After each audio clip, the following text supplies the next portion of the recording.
What about nomination strategy? We talked a little bit about this earlier, getting money off the table, maybe nominating some players that you don't want. Chris, do you have a specific strategy with something like this? Do you, is it always just nominate players you don't want to get money off the table, or do you try and change things up so that people don't read your moves, right? Maybe you nominate a player you do want just so you're not predictable, I guess. I mean, I don't care if everybody in my draft knows I don't want a specific player, because there's still 11 other guys out there. And if it's a player that I know I'm lower on, I don't care if everyone else knows I'm lower on them, because the market is still going to be what the market is, right? Like not every player is not going to have 12 people bidding on them. And it only takes 2 to jump a player's price up. So I don't worry about like being predictable or not. The one thing I will say is I generally do try to focus on players that I don't want, who I think are overvalued. So like this year, Roki Sasaki might just be my number 1 nomination in every draft, just because I think people are too high on him. He's dropping a little bit, but still a top 100 player. But I think you can also go the other way and take your late round guys that you do like. And there is value in locking in some price certainty with some of your sleepers and saying, I think this is a $5 player. And everybody's worried about the big dollar guys.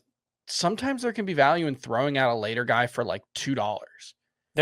Just seeing. Yeah, no, it can go wrong. That's why you can't get too focused on the specific player you have to have, because then if you put that guy out for 2, what you're hoping for is the whole room just goes, well, hold on, I don't want to spend $3 this early. But that's why. Okay, go ahead. Finish your thought. But what you don't want is, oh no, someone bid 4. Well, now I got to go 5. Now that's what you don't want, because you never want to be in a position where you have to get a player, unless the way the draft has worked. But like early on, I don't think you ever want to be in a spot where you're like, I need that player. That should never be your thought process. Yeah, early on it shouldn't, because there are plenty of alternatives. But what I like to do is pretty early, maybe my first or second nomination, I like to throw out a pretty obscure player who I know I'm not going to get for $1. Somebody's going to bid something. It's not a player I want. It's not a player I care about. It's just a pretty obscure one who would go typically late, but I know I'm not going to get him for $1, right? And see what it goes for. To see if you're in the sort of league where no matter what you throw out there, because everybody has a pile of money, they're gonna pile money onto this guy. And if they do, which is usually how it goes, usually money gets piled onto that obscure player. Definitely don't nominate your favorite sleepers for a while. Yeah. Because the same thing's going to happen with them. So, play it a little more by the book, nominating high-end guys or other obscure, ideally actually, other obscure players that you don't really want. Until that price starts to come down to a range where it's like, yeah, I can live with that. I will say, though, one thing I do like is to nominate a player you truly think is a $1 player who you would be happy to have for $1 and happy to let go for $2, and just see. Like, I always think about it. The Cody Bradford one last year, I think in our head-to-head auction, I threw him out really early in the draft for $1, and I got him for $1, and it was like, who? And it was like, that's because I specifically knew that was a guy that was going to be one of my $1 targets, but I didn't need him. There were plenty of other sparps. It was just, I don't mind locking up a roster spot on this specific $1 sparp. And if I don't get him and someone else spends $2, great. That person's got one fewer dollar than they should. Well, Chris, what happens if you do get a player for $1 early on, and then let's say later in the auction, you only have a few spots left to fill, and there's a value in like the mid tier, and maybe you've already filled that spot with like a $1 player, You probably don't want to do that at a spot where you only have one lineup spot. Right. So maybe an outfielder or a starting pitcher. Yeah, I think outfielder or starting pitcher, one of the, like this year, there's a lot of, it's not a good year for sparps, but there are a lot of sparps who I'm perfectly fine with $1 on. Like I would love in my head-to-head points auction to get like 3 or 4 $1 sparps of the Mike Soroka, Grant Holmes, whatever range. And so I'm perfectly willing to throw those guys out there early on and just hope that the whole league says, I'm not going to worry about that yet. Like that guy's that guy's barely even worth rostering. Cause like if it works out, it can be a pretty big hit. If it misses, who cares? It's $1. Yeah. Well, I don't like giving up too much late round fodder early. The ones I'm genuinely interested in. Right. No, that's what I'm saying. It's specifically the guys that I would be happy to have him, but I can take or leave. It's not important to have. It's not like Carlos Correa could go for $1 or $2 in a lot of drafts, but he's, I think, should be a $6 or $7 player maybe. Right. I'm not going to throw him out early because So you're hoping to get him for 2 or 3. I'm hoping to get him for what people actually value him for rather than what I value him for. Right. So it's more about those true like last round types of players. Nomination strategy, and maybe you're about to pivot to this, Frank. Endgame? Are we going to talk about Endgame? We were going to get there, yeah, but you could bring it up now. Okay. Nomination strategy becomes a lot more important in the end game. The end game is the most important part of the auction, and I feel like it doesn't get as much attention because you want to be the one who controls the bidding in the end. But that doesn't mean you leave yourself with a huge pile of money, because obviously you don't want to leave money on the board.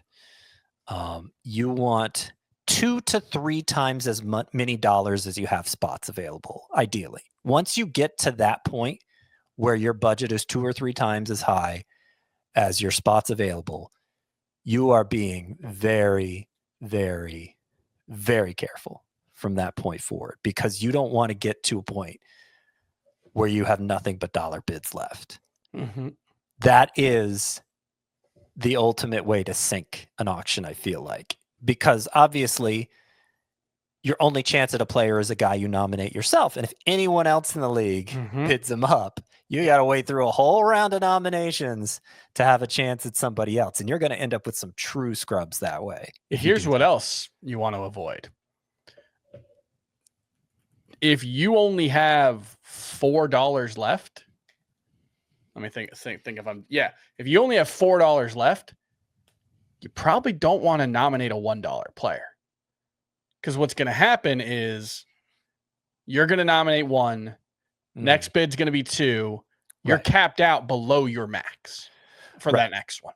So that's what I was getting into about nominating late. When you have when you're clearly in end game mode, 2 or 3 times as many dollars as roster spots, the players you're putting out there for $1 are sort of like you were saying earlier, Chris, ones you could live with for $1, but you don't really want. They're not your favorites of the remaining options. You could live with them for $1, be okay. But ideally, you're just trying to bleed others out of money with that nomination. And wait for the others in your league to put out the players you really want, and then jump in quickly with 2, or go straight to 3 if it's one you really want, or go straight to 4 if it's one you really want. And you know what other people's max bid is. And I think that's where you can get in trouble if you do true stars and scrubs.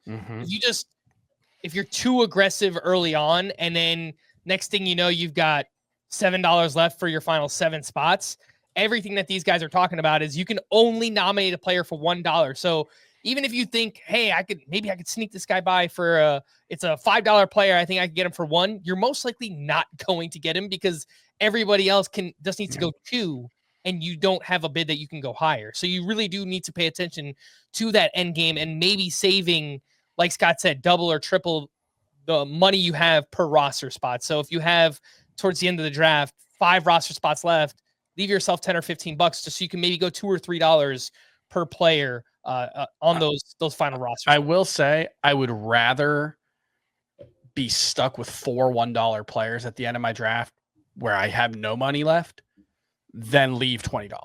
$1,000. Like the worst thing you can do is leave more than a $5. Like I would much rather. There are still going to be viable options. For $1 players is okay, but sometimes you see people with 12 $1 players. Yeah, partially just because you're spending half your draft just nominating $1 players you're never going to get like that. But I just as a general rule, I would rather err on the side of not having enough money left than having too much money left, because that means you're leaving value on the table. Yeah, I wanted to bring up a few other quick things on nomination strategy. I typically do like to throw players out there that I don't really want to draft myself. I think early on in the draft, when there's a lot of money and people are aggressive with spending, Chris, something you said, like throwing out a hype player that is like a mid-tier player, like a Roki Sasaki, or in your case, you don't want Lawrence Butler. You know he might go for $3 to $5 more than you're willing to spend on him. Throw him out early when Wyatt Langford. The draft is hot and people are going to spend money on that player. Or just like, you know what I might do the first round of every auction? Whatever I have Wyatt Langford for, 20, 21, 15. I don't know what you have him for. Yeah, whatever I have him for, I think it's 15. I will throw him out for that exact dollar amount, and because that way I know he's going to go. Either I get Wyatt Langford, and great, I'm happy to have him. He's probably going to go for a lot more than that. And I think there's a chance of even more inflation if you start him at a higher level than if you start at 1 and let people build. I also like nominating players at positions that I already have filled, just because I know I'm not really going to be in on that player. Again, same example as earlier, Machado, Riley, Devers, similar tier, similar projected players, $25 players-ish. If I already have Machado on my team, maybe my next nomination is Devers. I know I'm not going to be in on that player, and I know he's still going to go for around $25. So let me just get some of that money off the table by doing that.